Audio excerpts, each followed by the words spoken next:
Merci, Monsieur le Président.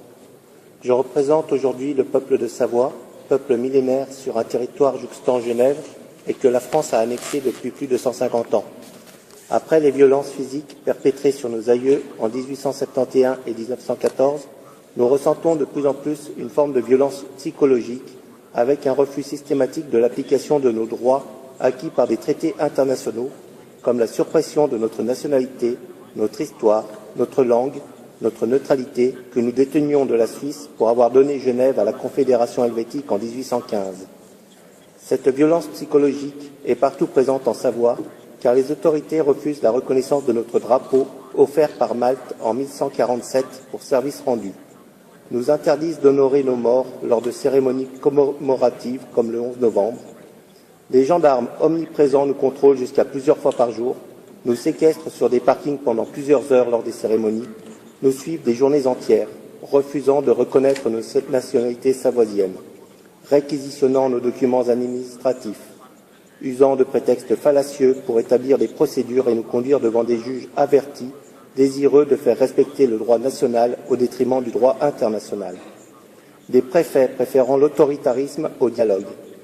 Pourtant, l'autodétermination des peuples n'est-elle pas inscrite dans la Constitution française?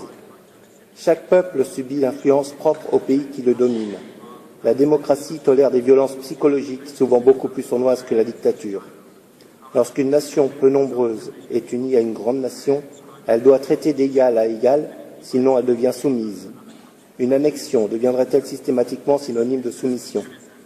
Afin de mieux servir les minorités, les Nations unies devraient définir le mot peuple ou permettre à ceux reconnus par l'UNPO de devenir membres observateurs de l'ONU et ainsi permettre aux minorités d'obtenir une protection internationale afin d'éviter toute dérive physique ou psychologique et permettre la création d'un processus en 3 parties pour son autodétermination. La reconnaissance de la minorité, l'appréciation des revendications de la minorité et un arbitrage entre la minorité et le pays ou le peuple dominant. Il n'y a ni grand peuple ni petit peuple.